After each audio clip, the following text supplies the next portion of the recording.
ธรรมะก็คือเรื่องจริงของชีวิตของพวกเราเองเด้อคำว่าธรรมะเนี่ยแปลว่าความจริงของสรรพสิ่งทั้งหลายทั้งปวงเราเน้นก็มาว่าโดยเฉพาะชีวิตเราเองทุกคนยอมรับความจริงยอมรับว่าเกิดมานี่ป่วยหิวร้อนหนาวนี่คือเรื่องของร่างกายทั้งเจ็บไข้ได้ป่วยหิวร้อนหนาวเรื่องของใจคือความอยากทุกอย่างเกิดจากความคิดเท่าจิต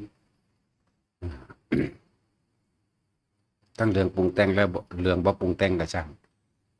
คือทุกอย่างเกิดจากจิตทั้งเบิดเลยจิตเป็นผู้คิดผู้นึกผู้ปรุงผู้แต่งผู้แสวงหาผู้สังสมและก็เป็นผู้สะสางพร้อมนี่ทุกอย่างเกิดจากจิตร่างกายเป็นเครื่องประกอบซื่อๆเด้ทุกจริงๆกับทุกที่จิตเท่านั้นแหละความคิดเท่านั้นแหละความรู้สึกเท่านั้นแหละจิตมโนวิญญาณกันเดียวกันนั่นแหละจะไปคิดยากนะก็คือความรู้สึกถึงบอกภาษาเฮาโลดเวลาใดเฮาที่เฮามีความรู้สึกว่าพอใจนั่นแหละตัวทุกข์อีดีมันนั่นแหละตัวเวียนว่ายตัวตายตัวเกิดส่วนร่างกายนี่ถึงเวลาแล้วมันบ่มีไผฆ่าก็ตายเอาเองมีคนฆ่าก็ตายบ่มีคนฆ่าก็ตายเอาเองแต่ว่าความคิดของเฮานี่ในความรู้สึกเฮายังมีความห่วงหาอาลัยอาวรณ์กับบุคคลสัตว์สิ่งของนั่นแหละเรียกว่าจิตมีที่ตั้งจิตนี่ไปคิดถึงผู้นั้นคิดถึงคนที่เฮาหักคือเฮาห่วงมโนเกิดภาพนึกหลายๆอย่างในหันแหละจินตนาการไปวิญญาณความรู้สึกเกิดว่าจิตมโนวิญญาณกันเดียวกันนั่นแหละเกิดความรู้สึกพอใจมั่งไม่พอใจมั่งนี่เกิดพบเกิดพอใจกับบ่พอใจนี่คือพบเด้อ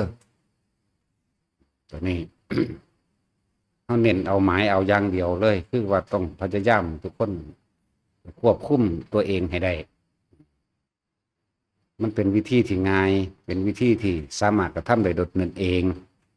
บ่ได้ไปอาศัยสิ่งอื่นบ่ได้ไปพึ่งสิ่งอื่นเลยสติเจ้าของล้วนๆความคิดเห็นเจ้าของล้วนๆคนเฮาบ่ได้อยากมีผู้ใดบังคับดอกต้องบังคับเจ้าของเถอะวิธีที่ฝึกให้สอนให้แต่ละมือบ่ให้หนีจากลมหายใจเลยวิธีอยู่ลมหายใจคือวิธีหลอกความคิดจิตในจิตหรือสติกำกับจิตก็คือวิธีหลอกความคิดบ่ให้มันหนีไปหาบ่ให้มันคิดไปหาบุคคลที่รักมั่งบุคคลที่เกลียดมั่งเนี่ยคนมีอยู่สองอย่างนี่แหละเพื่อบุคคลที่เป็นเฉยๆนี่นะยากความรู้สึกมีด้วยกันสามอย่างสุขเวทนาคือความพอใจทุกขเวทนาคือความไม่พอใจอย่างสัตว์อุเบกขาเวทนานี่บ่มีผู้ใดหามันเห็นบันไดอุเบกขาเวทนานี่คือมันช่างบ่ท่านใดบ่ท่านหักไผบ่ท่านสั่งไผพอใจอะไรบ่พอใจนี่บ่ท่านได้เกิดขึ้นเด้เพราะว่าเฮาบ่คิดปรุงแต่งต่อบ่คิดบ่นึกบ่ตรึกบ่ตรองถ้าเฮามีที่ตั้งนึกถึงคนที่รักบัดนี้นึกคิดตึกตองได้บัดนี้เป็นห่วงจังสั่นเป็นห่วงจังสี่ย่านเขาบ่ได้อยู่ได้กินย่านเขาบ่ปลอดภัยย่านเขาบ่เป็นไปตามที่เจ้าของวาดฝันเอาไว้จังซี่นะและคิดนึกตึกตองเกิดความรู้สึกเป็นห่วงหาอะไรนั่นแหละพบเกิดแบบนั้นบัดนี้เฮาน้อมเข้ามาเฮาบ่เอาแบบนั้นบัดนี้เฮาสิพยายามสิอยู่กับลมหายใจถ้าอยู่กับลมหายใจได้นะแล้วก็เอาอาการปิติที่เฮาใส่ศัพท์เฉพาะคำว่าอุณโลมเอาความรู้สึกตัวนี้มาเป็นเครื่องยืนยันว่าเป็นผู้อยู่ในอุเบกขาเป็นอุเบกขาเวทนาอุเบกขาเวทนานี่เปรียบนั้นดุจดังนายทวารหรือย่ามจะจับผิดไผผิดความคิดเจ้าของนี่แหละคือปกติแล้วมันอยู่ในลมหายใจเข้าออกเนาะแต่ก็อุณโลมเกิดบาดนี้ถ้าอุณโลมหายแสดงว่ามันไปหาผู้อื่นแล้วคือความคิดเท่านั้นไปหาผู้อื่นแล้วแต่ถ้าเฮาคิดได้เนี่ยเห็นบ่ล่ะคิดได้ปั๊บดึงขึ้นมาเลื่อนว่าสติกำกับจิตสติกำกับความคิดเอาความคิดกำกับความคิดนั่นแหละสิมีหยังกำกับให้มันอยู่ไว้กับลมหายใจเป็นฐานใหญ่เลยอักขระฐานก็คืออานาปานสติเป็นอักขระฐานแบบว่ายิ่งใหญ่ประเสริฐสูงสุด บ่มีหยังสิ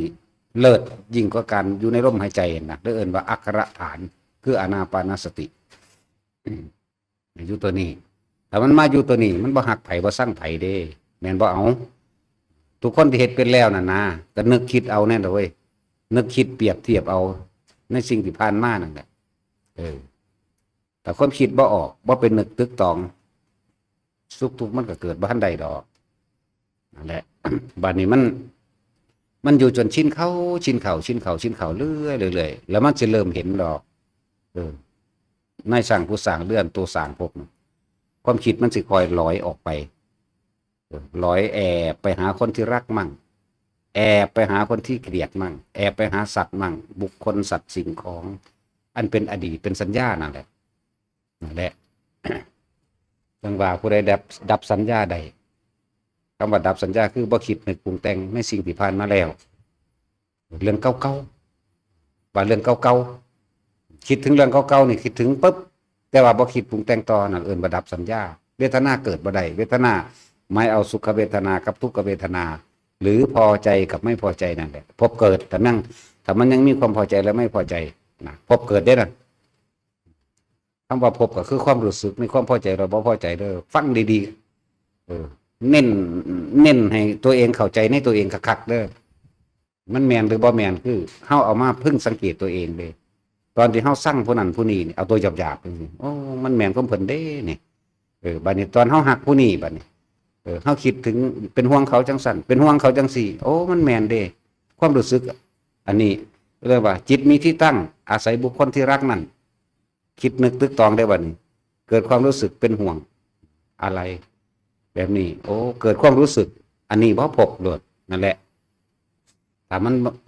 นบ่มีความรู้สึกอีหยังนั่นน่ะมันก็พบเกิดบ่ได้ดอกถึงแม้นว่ามันจะเป็นอุเบกขาเวทนาอุเบกขาเวทนายังไม่ใช่หญิงยังไม่ใช่ชายบุคคลที่ควบคุมจิตในลักษณะนี้ใดเป็นอุเบกขาเวทนาเป็นพรหมยังไม่รักยังไม่เกลียดมันเป็นอุเบกขาอยู่เข้าใจว่าล่ะเป็นอุเบกขาแต่เฮาอยู่ในความรู้สึกนี่อยู่เรื่อยนั่นแหละมันสิคอยจับได้ดอกความคิดซาลงบัดคำว่าซาลงคือเฮาเห็นมันเฮาเริ่มรู้ทันความปรุงความแต่งนั่นแหละ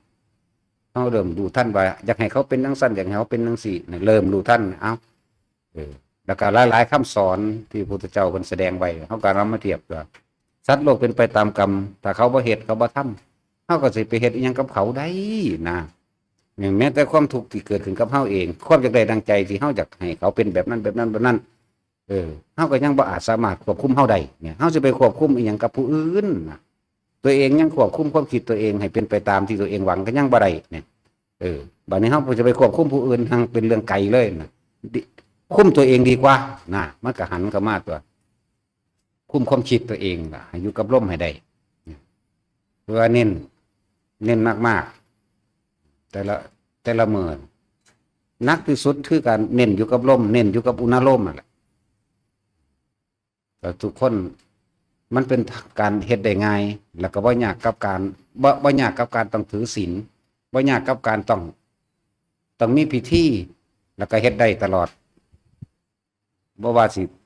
อยู่ในสถานะใดบ่ว่าสิทำงานอยู่บ่ว่าสิอยู่ในบ้านบ่ว่าสิมีผัวมีเมีย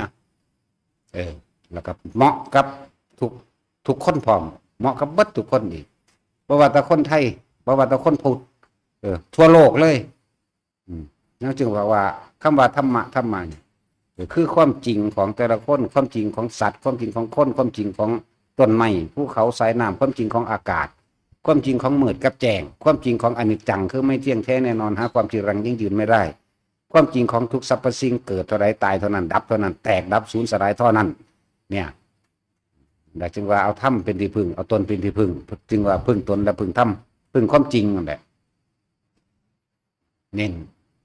มันฝรั่งมาเฮ็ดนี่นะเขาว่าเขาเป็นศาสนานั้นเขาก็ทำความสงบได้คือการบัดนี้คนป่าที่บ่รู้จักศาสนาใดเลยเขามาทำเฮ็ดอานาปานสตินี่เขาก็ทำความสงบได้คือการเขาสู่มรรคผลนิพพานได้คือการนี่ยิ่งบอกว่ามันบ่ได้เป็นของศาสนาใดเด้ธรรมะหรือความรู้นี่ต่างๆเป็นของทุกๆคนแต่ทุกๆคนต้องทำเอาเองนี่นะบ่ได้เป็นของพระพุทธเจ้าผู้เดียวเด้ เพิ่นรู้ความจริงแล้วเพิ่นก็แสดงวิธีทางให้เฮาก็เฮ็ดเอาตัวจากพ้นก็ดีบ่มีไผเฮ็ดให้ไผใดนั่นแหละความรักความอะไรต่างๆนานาสารพัดคำว่าเวลาเฮาโมโหให้บุคคลที่รักให้เขามาระลึกตัวเองโดด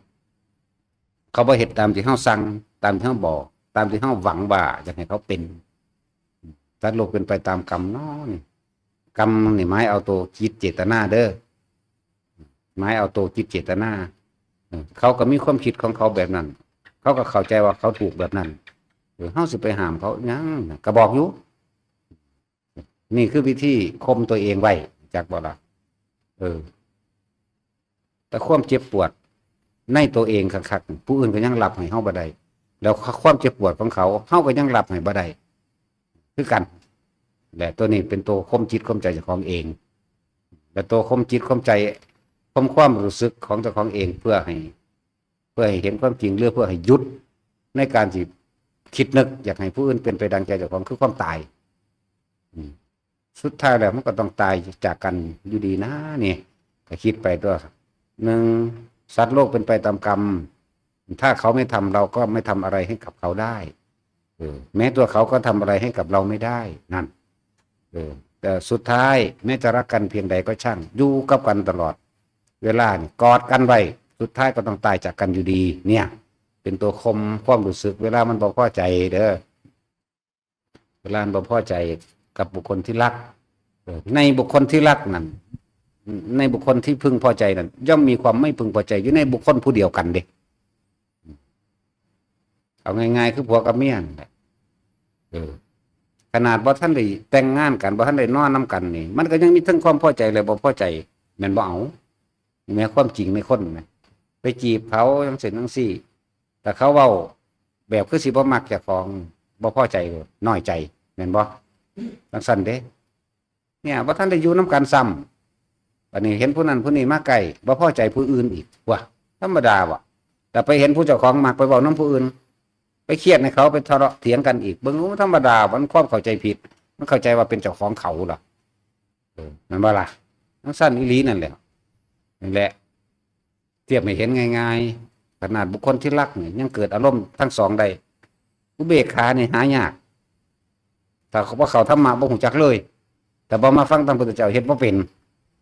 ว่าคนน่ะมันอยู่ในสองอารมณ์เท่านั้นพอใจไม่พอใจพอใจไม่พอใจปุ๊บอยู่นั่นน่ะแต่ว่าไม่รู้สึกตัว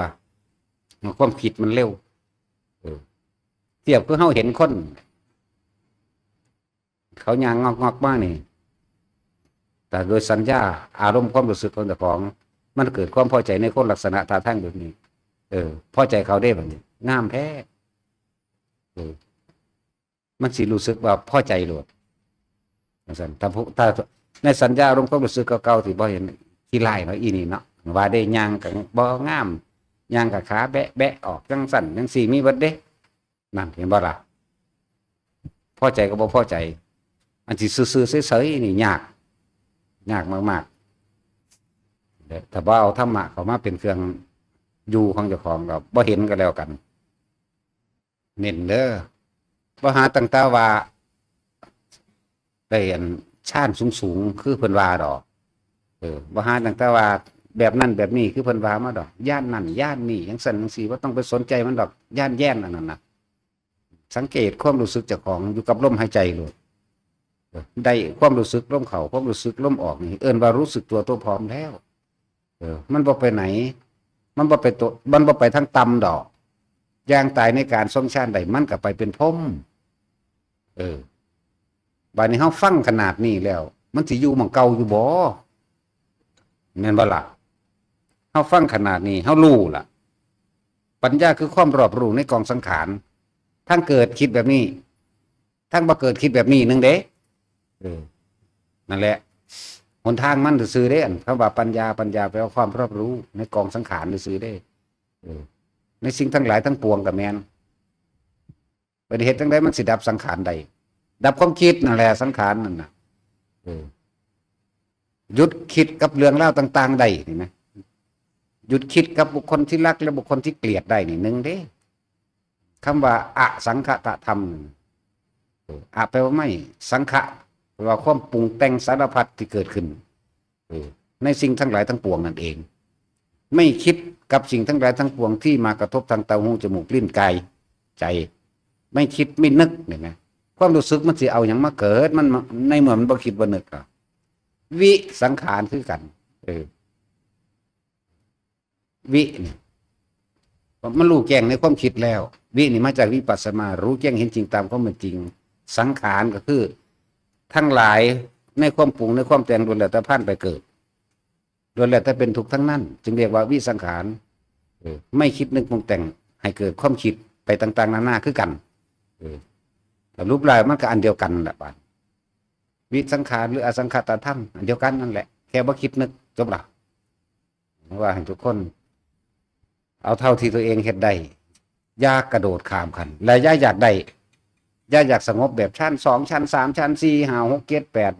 รูปฌานอรูปฌานไม่ต้องไปสนใจตัวนั้นแล้วทุกคนเห็นทำสมาธิลืมตาและสมาธิเคลื่อนไหวคำว่าสมาธินี่ไม่ใช่ท่าทางเด้อสมาธิบ่แม่นว่าต้องเกิดเฉพาะเดินจงกรมต้องเกิดเฉพาะนั่งสมาธิหรือว่านั่งท่านี้นอนท่านี้ยืนท่านี้เด้สมาธิเว้าหลักไงมันเลย จิตตั้งมั่นในความสงบอันเป็นอุเบกขาบ่ได้เกี่ยวกับท่าเด้อย่างอยู่กับสงบได้เด้ล่ะแต่เฮาบ่คิดบ่นึกแม่นบ่ล่ะแล่นอยู่กับสงบได้ดำน้ำมุดน้ำอยู่กับสงบได้เฮ็ดอยู่ทางใดก็สงบได้ถ้าไม่คิดไม่นึกนี่ต่างหากเฮาก็เลยหาวิธีล่อมันยึดมันยึดลมยึดไว้ก่อนยึดลมนั่นแหละจังว่าเกิดยังขึ้นให้กลับมาหาลมกลับมาหาลมอย่างเดียวให้รู้อยู่กับลมแหละบ่ต้องไปแก้ไขปรับปรุงเปลี่ยนแปลงอีหยังดอกมันบ่เป็นไปนั่นแหละว่ามันบ่รู้เท่าทันสังขารคือความคิดนึกบ่รู้เท่าทันความคิดนึกหรือความยึดมั่นถือมั่นอยากให้มันเป็นแบบนั้นแบบนี้มันก็เลยคิดแล้วก็เว้าแล้วก็เฮ็ดไปพร้อมนี่ถ้ามันรู้ทันแล้ววิปัสสนาแปลว่ารู้แจ้งเห็นจริงตามความเป็นจริงในสิ่งทั้งหลายทั้งปวงมีแต่ความเกิดและความดับเท่านั้นเฮาสิไปดัดปรุงเปลี่ยนแปลงความเกิดความดับให้มันเป็นไปดังใจเฮาเป็นไปบ่ได้ก็เรียกว่าวิสังขารหยุดคิดนึกปรุงแต่งซะเนี่ยคือกันเครื่องหลอกเครื่องล่อเครื่องล่วงความคิดก็คือลมหายใจล่อความคิดให้มันอยู่กับลมนั่นแหละเพียงสั้นยังว่าทุกคนทำให้บ่อยทำให้มากทำให้ชินเดินสมาธิฝึกเอาสะก้อนตัวที่แหลกเห็นไปเห็นมามันทั้งเป็นดอกว่าตั้งแต่ยาวความอยากกับมาว่าได้ยินเพิ่นฟังว่าถือเอายอดเราได้คนส่วนมากถือเอายอดมันปั๊บโหลดถ้าเพิ่นเบามาจังสี่แล้วเพิ่นไล่ลำดับให้1 2 3 4อยากได้ยอดปั๊บโหลดเป็นทั้งสั้นเลยบ่ต้องอยากได้ยังดอกเทคนิคหรือว่าวิธีทำให้เกิดความสงบได้ง่ายขึ้นไม่ต้องอยากสงบไม่ต้องอยากบรรลุพร้อมทุกครั้งที่ปฏิบัติทุกครั้งที่ปฏิบัติให้เหมือนเริ่มต้นใหม่คือเฮาบ่จุกจักหยังเลยนี่แหมลืมให้เบิดเลยอดีตลืมเลยสัญญาความหลังเก่าๆที่มันเคยเป็นแบบนี้ช่างมันแค่มีความรู้สึกอยู่ในลมเข้าลมออกเท่านี้สงบกับสร้างบ่สงบกับสร้างเป็นคำเว้าบอกเป็นคำเว้าปัดความหวังจากว่าเป็นคำเว้าเพื่อสิให้ละความหวังว่าจะสงบแบบ1แบบ2แบบ3แบบ4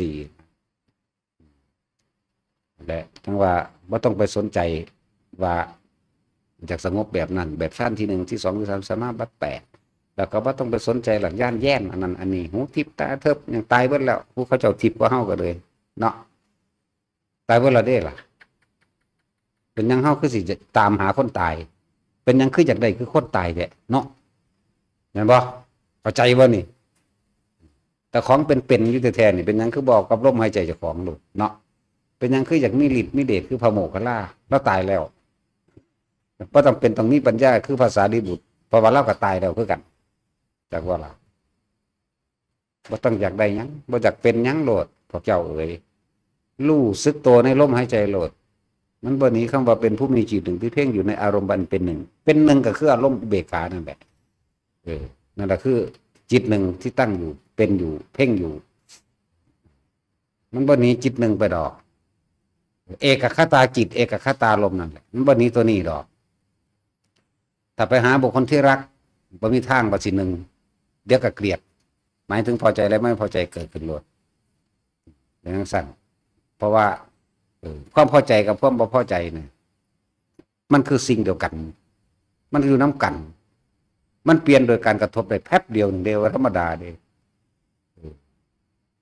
ขนาดจีบกันอยู่ดีๆเนี่ยขนาดว่าฮักกันหลายผู้หญิงก็ฮักผู้ชายก็ฮักคือกันเนี่ยแหละบอกว่าโอ้ยข่อยฮักเจ้าเจ้าก็ฮักข่อยนี่เอาแม่อยากไปน้ำกัน แต่ผู้บ่าวคนเหลียวเบิ่งอีนั่นปั๊บโหลดอารมณ์เปลี่ยนโหลดผู้สาวเหลียวเบิ่งบักนี่ปั๊บเปลี่ยนโหลดระแวงขึ้นโหลดแม่นบ่ล่ะมันบ่พอเล็กไม่น้อยแต่ว่ารุ่นนี้บ่ระแวงดอกก็บ่แน่เด้ว่างามเล่าเด้นั่นน่ะเนาะ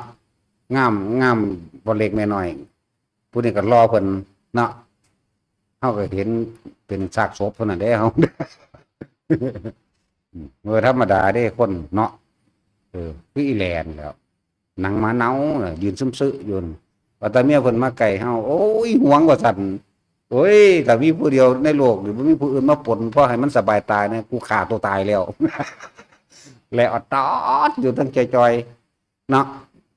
คือคางคกภูเขาแล้วก็เป็นโรคขาดสารอาหารและเป็นโรคเลือดพร้อมนะเข้าใจว่าแยกแต่อ้วนเข้าใจไหมรู้จักขี้คันคากบ่ขี้คันคากเป็นขี้เหือนไหมชิ้นคากเป็นขี้เหือนเขาเสียน้ำมันลงสีมาท่าไว้เด้มันเลยแหลกออกตอดแต่ว่ามันเป็นน้ำยางซึมออกน้ำแข็งน้ำขามันนำแต่ว่าผัวเพิ่นห่วงหมาเน่าเว้ยเพียงสั้นแหละมันคืออีเย็นเด้อีเย็นนี่เป็นขี้คันคากแบบเปื่อยไหมตัวอ้วนอยู่ชิ้นคากอันนี้ท่วมชิ้นคากเป็นเบาหวานแบบเบาหวานว่ามันเบาหวานแห้งนะเป็นเบาหวานเปียกพวกนี้ซึมเซ่อโอ้ยแต่ละคนหัวเพิ่นห่วงไปสู้ไทยกับอะไรเด้มายืนคำเอวเบิ่งโอ้คือว่าจักควบสิเหตุคือกันตั้งสั้นแล้วมันงามเขาเข้าใจว่าล่ะงามเขาพอใจแบบนั้นเขาเรื่องห่วงแบบนั้นพอแต่เห็นไปยืนคุยกับไผบ่ได้เด้ความคิดมันปั๊บโดดหมุนย่านถ้าเขาไปมีผู้ใหม่เบิ่งดูหั่นมันบ่ได้มั่นใจตัวเองเลยเด้เนาะมันบ่ได้มั่นใจว่าเขาสินั่นมันเองมันเลยบ่ไว้ใจกันนั่นแหละหนึ่งมันบ่มั่นใจตัวมันเองบักแหลกก็เลยจังซั่นล่ะอีนั่นก็สิไปเอาอีกเนาะจังซั่นแหละว่าเงินเพียงเลยนั่นแหละความคิดปรุงแต่งความนึกของคนเด้อวันธรรมดาเด้สร้างพบได้ทุกเมื่อพอใจกับบ่พอใจหมุนอยู่ตลอดถ้าเฮามีความเร็วในรู้จักความเร็วในหนึ่งวินาทีมันเกิดเท่าใดพบเร็วพวกเจ้าสิรู้จักบ่เด้อโนธรรมดาเด้มันเป็นล้านภพพุ่นเด้1 วินาทีต่อล้านภพมันไม่ธรรมดาเด้แต่ว่ามันเป็นวิสัยของพวกเฮาเพราะสิรู้ดอกซ้ำมื้อนี้เข้าใจว่าล่ะถ้าเกิดแล้วปุ๊บมันสิต่อไปเลยนี่ต่อไปเลยนั่นแหละแม่นวิสัยที่พวกเฮารู้ได้ก็ฟังพอสำนึงซื่อดอก1 วินาทีต่อล้านภพแล้ว1 นาทีสิเท่าใดภพบาดนี้เนาะเท่านั้นแหละถึงว่าแต่ละคนพยายามควบคุมตัวเองซะมันบ่พอเบื่อบ่พอนายหรอบ่เนาะไปก็เลยมันพอสิเบื่อสินายแล้วล่ะอีหยังก็ดีแต่ว่ามันก็เบื่อบ่จริงดอกว่าคือผัวกับเมียผิดกันนั่นแหละกูเซินเบื่อมึงคักเด้ย่างถือเงื่อนต่ำไปนั่นน่ะที่จริงมันแม่นเบื่อแบบอย่างนี้ไปบวชหรือว่าอยากไปนิพพานเด้มันเบื่อบ่ได้ดังใจมันเนาะแม่นบ่นั่นสั่นแล้วแต่ว่าจึงบอกให้แต่ละคนพยายามฝึกฝนตนเองเด้อสิ่งเหล่านี้บ่มีผู้ใดมาถอดถอนให้ตัวเฮาได้เด้ตัวเฮาเองเท่านั้นเด้แต่ของเกิดมาโดยความบ่รู้ เกิดมาด้วยความอยากของเจ้าของเองเกิดก็เกิดเองเด้บ่แม่นว่าพ่อแม่เฮ็ดให้เกิดเด้ตัณหาอุปทานพวกเจ้ามีความสมรู้ร่วมคิดกันเลยมาเกิดน้ำกันเด้เลยมาเป็นพ่อเป็นแม่เป็นลูกเป็นผัวเป็นเมียเป็นลุงป้าอาอาวสมรู้ร่วมคิดแกนๆขลอใส่กันนี่เลยเป็นลูกเป็นพ่อเป็นแม่บัดนี้จังมีพวกอื่นๆสมรู้ร่วมคิดห่างออกเลยเป็นลุงป้าอาอาวเป็นปู่เป็นย่าเป็นตาเป็นยายกันเด้นั่นแหละตราบใดที่ยังมีความคิดอยู่ตราบนั้นก็เกิดนี่แม่นบ่ล่ะบาดจังสั้นตัวนั่นแหละสมรู้ร่วมคิดโดยหมู่โดยพวกอีกได้บาดนี่พวกน่ะมันกระจายไปขนาดนั้นเด้มันเป็นตะแม่นบ่ล่ะบาดนี่เท่าได้ล้านพวกจังสั้นนั่นแหละจังว่าพยายามเอาตัวเองโลด คนสิเว้าเรื่องอันคือจังอันเท่ามัคควันหรือว่าพระอินทร์น่ะเท่าสกกะทุราชผ้าหมู่ผ้าพวกสร้างคุณงามความดีนั่งนกกระย่างขาวมันเป็นคนงามมันก็หลงตัวเองเนาะมักแต่งโตด้วยสัน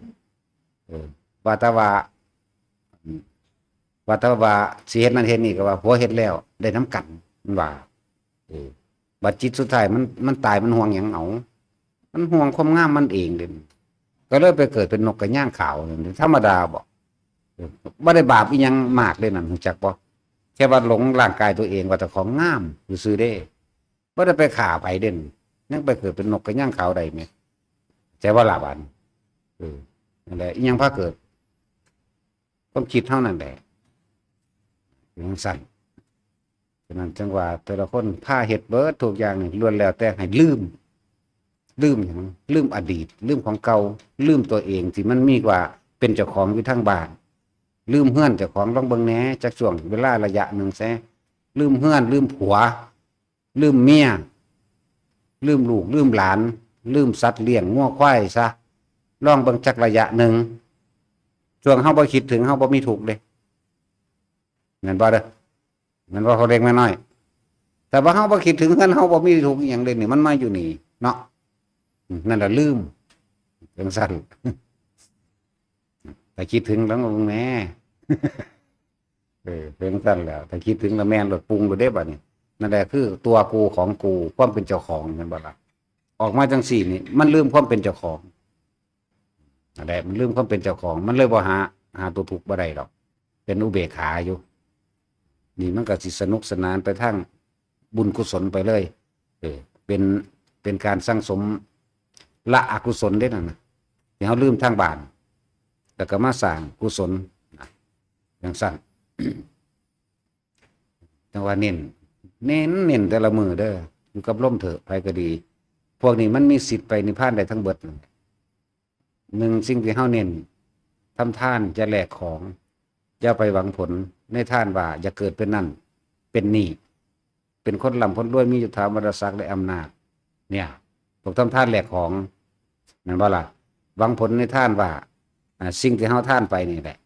ก็สินำทรงเจ้าของเองมึงดูมันยังไปเป็นเจ้าของอยู่เกิดพบได้สัตว์ใดก็ให้เป็นคนรวยคำว่าอดคำว่าอยากบ่ให้มีมึงดู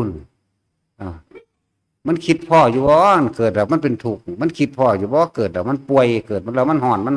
มันหนาวนะมันคิดพ่ออยู่บ่แม่นบ่ล่ะให้ร้อนหนาวถอนแขวปวดแขวมันคิดพ่ออยู่บ่เดี๋ยวนี้นี่ไหมความจริงที่เฮามีอยู่เดี๋ยวนี้นะพวกผู้หญิงโลกหลายก็พวกผู้ชายเด้มันคิดพ่ออยู่บ่ล่ะมันบ่ล่ะพวกผู้หญิงสิมีมะเร็งหมดลูกกับมะเร็งเต้านมเด้แล้วโรคที่3พวกผู้หญิงสิเป็นโรคกรรมประจำเดือนเห็นบ่ล่ะผู้ชายบ่ได้มีเด้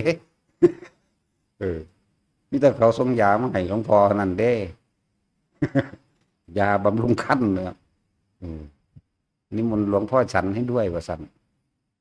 ว่าเอ้ยกูก็บ่มีคั้นสูงกูก็บ่กินแล้วเนาะ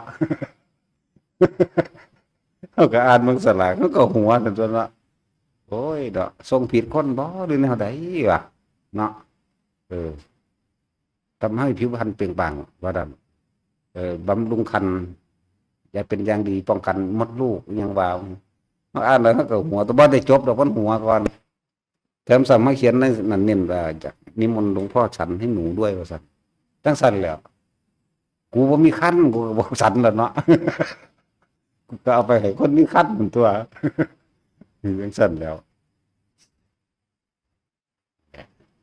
ผู้หญิงนี่เป็นโรคหลายกว่าผู้ชายเด้อ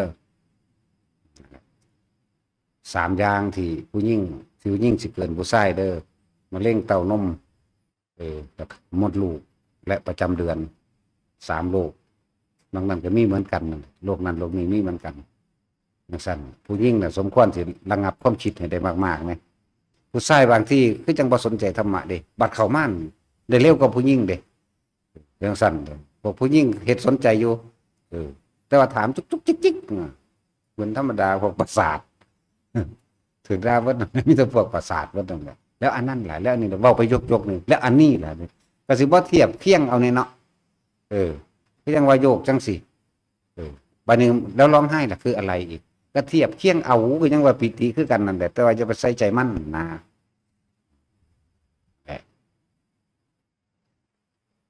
พวกมัน จะชื่อเว่าเหตุการณ์ในมื้อนี้ว่าเป็นนิทานแถมตัดสินละมัก เมื่อราตรีมัชชิมยามเหมือนก่อนสิแจ้งหมายตอนที่ปฐมยามหมายถึงแม่เพิ่นนอนแล้วก็ฝันไปว่ามีสร้างเอาดอกไม้มาให้จังซั่นจังซี่จนว่าเข้าสู่ขั้นของมารดาที่จริงเพิ่นจุติลงประมาณก็สิเว้าเรื่องคาโดยประมาณตี 4ตี 4 ครึ่งเมื่อราตรีมัชชิมยามเข้าใจคำว่ามัชชิมยามบ่ทุกคน ขอดสิแจ้ง มัชชิมาถ้าปฐมคือช่วงทุ่ม2 ทุ่มฐานมัชชิมาคือระหว่างกลางถ้าปัดชิมหมายถึงว่าเป็นช่วงท้ายมันแล้วใช่บ่แปลได้บ่พ่อใหญ่น้อยพ่อใหญ่เล็กพ่อใหญ่เล็กพ่อใหญ่น้อยนั่นแหละนำกันโลดไปชื่อบ่ได้หรอกเพราะว่าคือโอ่งนี่เบิ่งในแต่ละคนโอ่งแดง จังซั่นจริงๆพระพุทธเจ้าเฮานั่นเพิ่นมีสติทุกเมื่อเด้ตั้งแต่อยู่เทิงสวรรค์สันดุสิตเล็งเบิ่งอันนั้นเรียบร้อยแล้วจังเข้ามาเด้พวกเฮาเข้ามาเกิดในคันมารดานี่พวกเฮาสินั่งกอดเข่าเด้เคยระลึกได้จักคนบ่บูช่วงเจ้าของนั่งอยู่ในท้องคันทัพโพธรเคยระลึกได้บ่ผู้ใดเคยระลึกได้บ่นั่งกอดเข่าไหมนั่งกอดเข่าเอามือกอดหัวกับก้มลงเด้แต่ของเพิ่นบ่เป็นจังซั่นเด้ของเพิ่นนั่งสมาธิเลยนั่งขัดสมาธิแล้วก็คุยกับแม่ได้เด้บ่ธรรมดาเด้แล้วก็ท้องแม่เนี่ยบ่ปรุงเด้นิดหน่อยบ่แม่นท้องบักใหญ่คือคนทั่วไปนะแล้วก็บ่เก็บท้องพร้อมแป๊บๆนิดเดียวบาดมือสิออกคือกันนั่นแหละเพิ่นมีสติทุกเมื่อเด้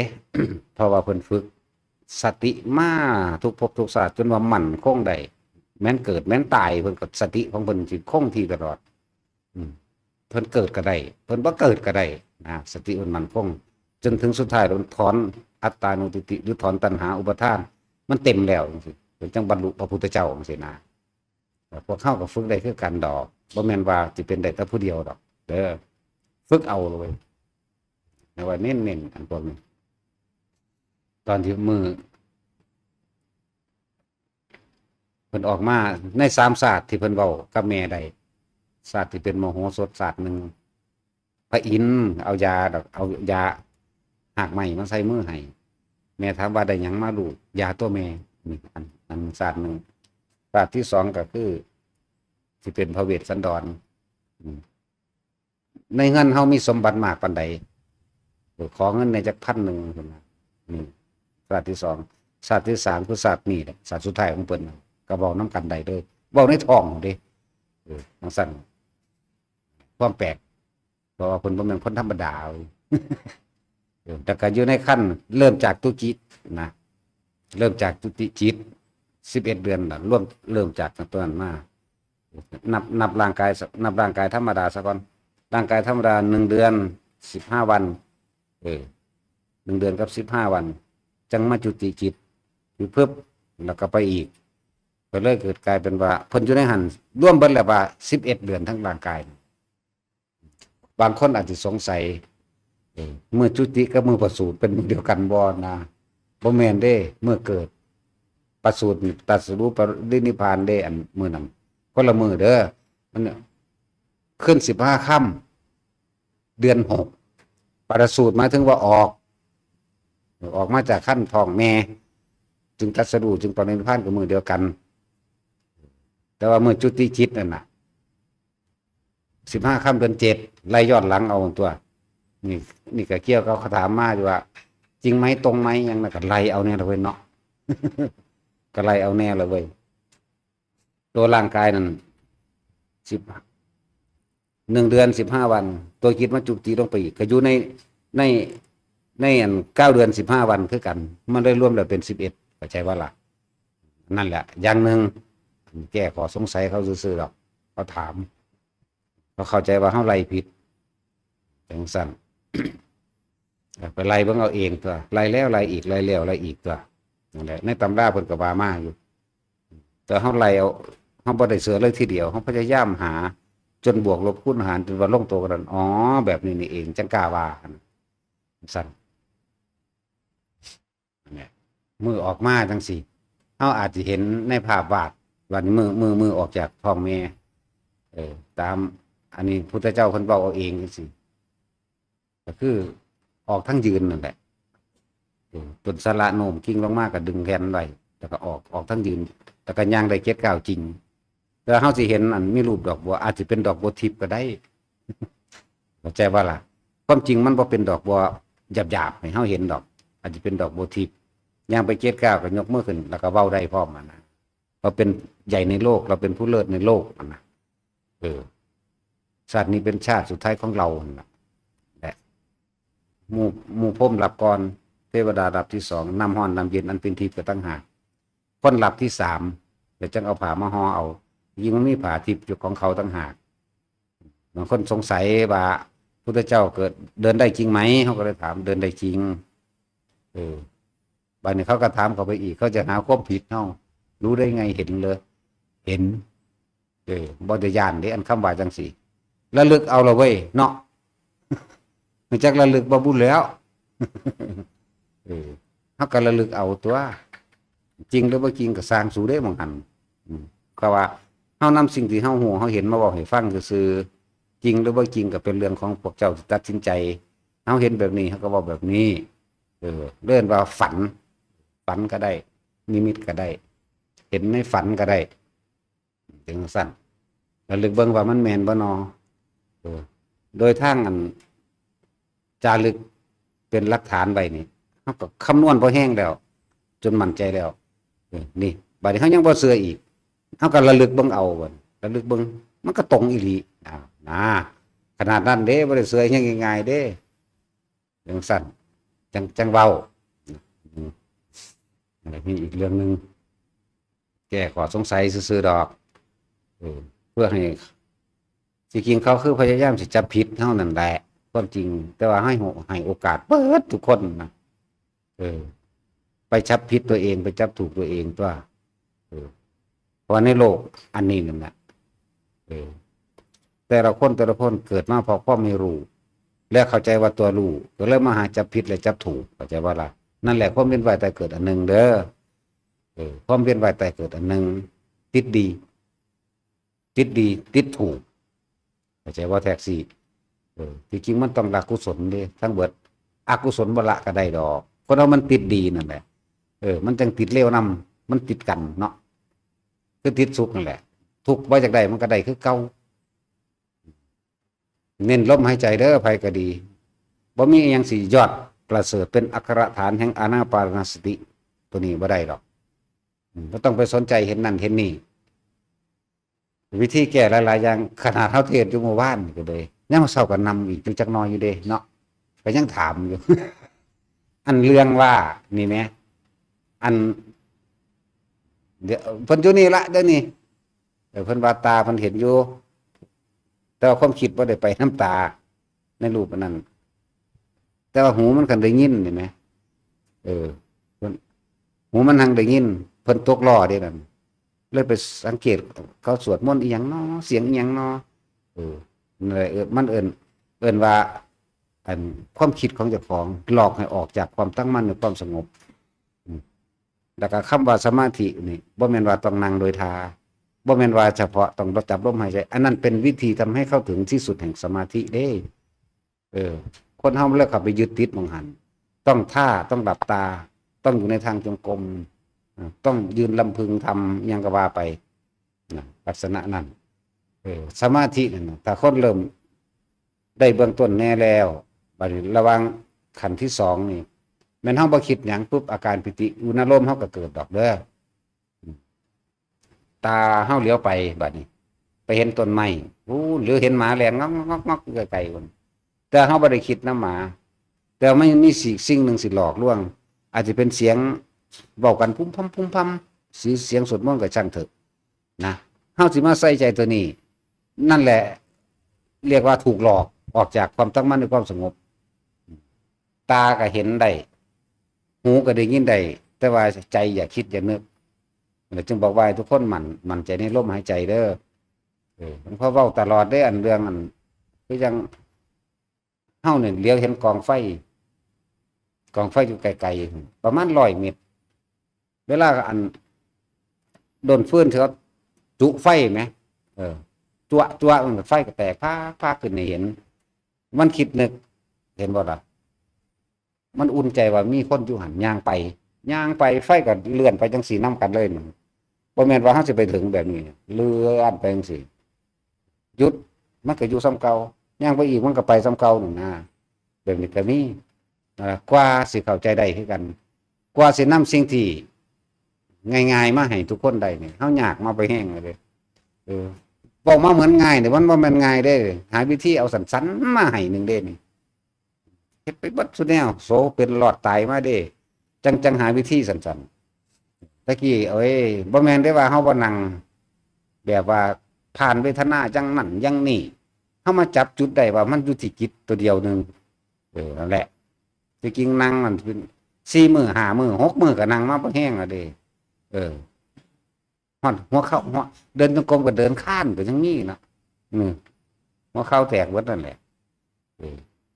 บัดนี้มาคอยสรุปรวบเรียมประมวลลงมาใส่กัน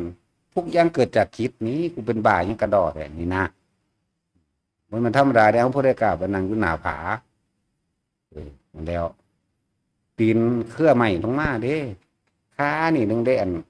มันจะงอนออกไปซื่อๆนั่นต้องมั่งออกไปนั่นนั่งอยู่หันสั่นแล้วที่กินผ่านความยากลำบากมาให้แล้วก็มาสรุปทุกอย่างเกิดจากจิตทั้งสังขตธรรมหรืออสังขตธรรมเกิดจากจิตฉะนั้นตาจิยุทธกับยุทธคือจิตคือเก่ากันคือจะคิดก็เลยหาฐานที่ตั้งให้มันมั่นคงก็คือลมหายใจเท่านั้นคือเล่าแบบนี้บ่ว่าสิยืนบ่ว่าสิเดินบ่ว่าสินั่งบ่ว่าสินอนอยู่กับแนบอยู่กับลมหายใจโดดบ่ต้องไปสนใจอย่างอื่นที่มันพาแทรกซ้อนเข้ามาหรอกถ้าพวกเข้าไปอยู่ผู้เดียวลงเบิ่งเด้อของแปลกประหลาดเยอะแยะถ้าค่าคิดนี่มันเป็นบ้าแน่นอนเด้จักว่าล่ะเพราะฉะนั้นสิว่ายึดลมไว้เกิดยังขึ้นยึดลมไว้เด้อนี่ที่เว้ามันคือเว้าก็ง่ายลุกออกมาจากต้นไม้เลยก็มีอันย่างออกมาเลยจากต้นไม้ก็มีจังซี่แต่คิดมันก็แล่นล้นแล้วมันมีทั้งภาพเป็นตาญาณมีทั้งภาพน่ารักมีทั้งน่ารักมีทั้งเป็นตาญาณมันธรรมดาเด้มีทั้งงูมีทั้งกองก้อยนั่นแหละแต่ก็เสียงยังแปลกๆจังสิห้องอ้าขึ้นบัดเฮาไปพิสูจน์เบิ่งจริงๆแล้วก็เป็นนกตัวนี้น้อยหนึ่งว่าห้องเป็นตาญาณแต่ห้องคือสร้างนี่ก็มีจังซี่แหละแล้วเฮาก็ไปพิสูจน์ตามเสียงมันนี่นะมาคิดไปคิดมาก็จังสิไปสงสัยหยังกับสิ่งข้างนอกนะเลยน้อมเข้ามาสู่ลมหายใจนั่นเลยบอกวิธีที่ง่ายสำหรับทุกคนแล้วก็เหมาะสมกับฐานะคนยังมีครอบครัวอยู่คนบ่ทันได้เด็ดเดียวพ่อก็เฮ็ดไปนั่นแหละอานิสงส์แห่งผลพลอยได้หรืออานิสงส์นั่นแหละของการทรงชาติเจริญชาตินี่3-4 เดือนขึ้นไปแล้วการเงินการงานมันก็ดีขึ้นมาเองดอกนะแล้วก็เป็นคนใจเย็นมากขึ้นแล้วก็เป็นการสังสมแห่งความสงบด้วยก็หลายๆอย่างที่นี่ให้ละออกเด้ออันเกี่ยวกับเสื้อเลิกงามยามดีวันเกิดเดือนปีเกิดโง่หงโง่เห่งเลิกพิสังนั่งใหม่เทวดา จังสิมาบันดาลความสุขความทุกข์ความร่ำความรวยคนใดเลิกออกเลยแม้นเฮาสิทำเร็วอยู่กับสร้างหรือสิบอกอันนึงให้มีเฉพาะพระรัตนตรัยเท่านั้นยังพ้นจากอบายภูมิเด้มุเทวดาแต่สิว่าพวกอานาติยะเมืองอานาติยะเป็นเมืองหยักเทวดาใจร้ายเขาเป็นคนมาฆ่าสัตว์ล่าสัตว์เด้นี่ความมันเว้าให้ฟังสุมีอาชีพอย่างหาฟื้นของขายนั่นได้เต้าก็เอาเต้าได้กระต่ายเอากระต่ายขายอยู่นั่นนี่อยู่แต่ว่าบ่มีความเสื่อเรื่องผีสางนางใหม่เทวดาใดๆทั้งสิ้นว่าสิดลบันดาลนี่มีแต่ผู้ทำสงฆ์อย่างเดียวนี่ตายแล้วสุดก็นึกถึงแค่นี้บ่นึกถึงแค่นี้นั่นเพราะว่าใจมันบ่ไปเกี่ยวไปผูกไปพันว่าต้นไม้นั่นเนี่ยเป็นต้นไม้มงคลวันเดือนปีเกิดมันก็บ่เอาเชื่อว่าสิ่งใดสิ่งหนึ่งสิโดนมันก็บ่เอาแต่ว่ามันคือพ้นได้จากอบายภูมิใดนะมันก็ฆ่าสัตว์อยู่มันบ่ได้นึกถึงน่ะสำคัญที่จิตมันบ่ได้นึกถึงกรรมเก่ามันได้มันนึกถึงแต่พระพุทธธรรมสงฆ์ก่อนสิไปออกล่าสัตว์มันก็ไหว้พระพุทธธรรมสงฆ์เด้จังสั่นแล้วนี่คือในบทมหาสมัยสูตรนี่ในวรรคหนึ่งเยเกกิพุทธังสรณังคัตตาเสนเตกมิสันติเป็นบ่ล่ะอปายะภูมิงปหายะมนุสังเทหังเทวกายังปะริปุเรศสันตติตินี่นะบุคคลทั้งหลายเด่นนะบุคคลทั้งหลายเหล่าใดเมื่อเอาพระพุทธพระธรรมพระสงฆ์เป็นที่พึ่งแล้วย่อมเป็นผู้ห่างไกลตัดขาดแล้วจากอบายภูมิโอ้มันธรรมดาเด้อาตานาเนี่ยเทวดาพวกนี้เป็นเทวดาใจร้ายจริงๆอันนี่แค่ว่ามันใจร้ายหมายถึงเขาใจร้ายอยู่ตอนที่เขาเป็นคนแต่ว่าเขาสิตายเขานึกถึงพุทธธรรมสงฆ์อย่างเดียวสินะหรือสิไปกระทำการงานหรือสิออกล่าสัตว์กระสางเขาบ่ได้ไปบวงสรวงเจ้าป่าเจ้าเขาเด้บ่มีความคิดมองนี้เลยเด้อคือเฮาเห็นนั่นเขาจะไปบอกเจ้าป่าแม่นบ่ไปหันไปนี่ไปบอกเจ้าป่าไปแต่งพิธีนั่นนี่เด้มีดอกมียาดอกไม้ทูบเทียนยังก็ว่าไปแต่พวกนี้เขาบ่เฮ็ดเขาว่าเขาไปเลยหน้าเก้งหน้าไม้เขาไปเขามีโลดมีแต่ปืนไฟน่ะปืนขับทับศิลาเขาว่าเวลาสู้ตายก็นึกถึงพระพุทธเจ้ามันว่าอันตัวอื่นมันบ่คิดถึงนี่สำคัญที่จิตเพราะว่าเขาคิดมากๆคิดบ่อยๆคิดถึงพระพุทธธรรมสงฆ์แม้เขาบ่คิดถึงว่าอันไปล่าสัตว์มื้อนี้ออกยามนี้เวลานี้เด้แล้วก็เจ้าปู่เจ้าตาอยู่หั่นอยู่นี่สิซอยให้ได้สัตว์ตามต้องการนั่นบ่ล่ะนั่นแหละเขาว่าเขาไปเลยนั่นแหละก็เลยบอกว่าเมืองยักษ์ถ้าคิดว่าแม่นอยากกินคนน่ะนะมันเทวดาประเภทหนึ่งนั่นตอนเป็นมนุษย์เขาเป็นคนใจร้ายอยู่ใจร้ายก็คือเขาหาอยู่หากินของเขานั่นแหละอย่างสั้นก็เบิ่งเอาในมหาสมัยสูตรเราผู้ใดอยากเห็นก็เลยแต่ผู้ใดอยากรู้อีหลีนั่นน่ะเอาไปชาติ3คุยกันโลดจักบ่ดาวคุยกับเขาทั่วเทวดาเต่าทองมันมาดีๆแต่บักฮานก็เลยคนเมาเหล้ามันเป็นยังเป็นเทวดาได้เดี๋ยวนี้เนาะเคยได้ยินที่บอกพวกนี้บ่รู้หรอกมันเมาเหล้าเวลาเขาเจ้าคนตะกี้จัดงานบ่ได้จัดในวัดเด้อจัดอยู่นอกสมมุติว่ามีหมอร้องหมอลำหยังก็แล้วแต่พุ่นเขาไปจัดโรงเรียนหรือไปจัดในสถานที่ทุ่งหญ้าคนตะกี้สมัยพุทธกัสสปะเพิ่นนี่ก็แห่ตูดกินสงขาดเบิด เมาเหล้าบัดนี้ถึงเวลาเขาเจ้าแห่กฐินแล้วเขาเจ้าก็เข้าวัดก็เขาเป็นคนซื่อเด้เขาบ่มึนเมาเข้าไปในวัดเด้แต่ว่าเหลียวเบิ่งพระพุทธเจ้าอยู่พุ่นว่าไงวันนั้นคือท่านมาดแล้วมันเบิดมวลเพราะว่านั่นเขาเศร้าตีกลองแล้วข้ามแม่น้ำไปบ่แม่แม่น้ำใหญ่ดอกห้วยน้อยพอดีเพียงหน้าแข้งมาเข้านิดนึงแบบพูดมันเป็นนอกพระ30 องค์นั่นเพิ่นก็เดินทางมาด้วยมาถามว่าโยมวัดไปทางใดมันเอาตีนซี่เลยเอิ้นว่าเทวดาเต่าทองใจของมันคือจักว่าความจำของมันน่ะมันนึกถึงพระพุทธเจ้าแต่ว่าเมื่อมันตีงบ่ได้มันตีงได้แต่ตีนมันเอาตีนซี่ว่าพูดละนะความหมายมันคิดออกว่าเจ้าของเคยเป็นบ่เวลาเฮานึกถึงผู้นั้นผู้นี้ได้นั่นแหละเฮาบ่เคยเป็นแบบเมาเหล้าแบบนั้นดอกแต่ว่าคิดออกว่าพูดละนะเวลาเฮาบอกทางคนเฮาสิมีรูปภาพพร้อมแม่นบ่ มันว่าเขาแย่น้อยเวลาเขาบอกทางคนเขาสิกินตนาการรูปภาพเลี้ยวซ้ายเลี้ยวขวามีต้นไม้มีต้นม่วงมีต้นนั่นต้นนี้แมันบ่มันก็คือกันนั่นแหละมันก็เลยพระพุทธเจ้านั่งกระหม่ออยู่นั่นแหละมันเอาตีนที่บอกแล้วปุ๊บมันพอดีใจขาดตายไปพอยุดาวดึงคนเด้โอ้ยบักหามันเอ้ยมันก็เอาเปรียบเลยเนาะหาต่อกินเหล่าอ้างเสียกับลักไก่เขามาต้มเอาความจริงเด้นี่ตั้งแต่กับลักไก่เขามาต้มมันคือเดี๋ยวไปเป็นเทวดากระถามมันเดี๋ยวสักจากอายกระถามมันมีความดีจากอย่างโอ้ยบักหามเอ้ยมีดีอยู่อย่างเดียวคือตอนตายนึกถึงพุทธเจ้ามันมีรูปภาพเด้นี่แหละดาวดึงเด้ออย่างสั้นอยู่ที่เฮ้าวัดทุกอย่างบ่ได้อยู่ที่ผู้อื่นเด้อเอาสมาทาน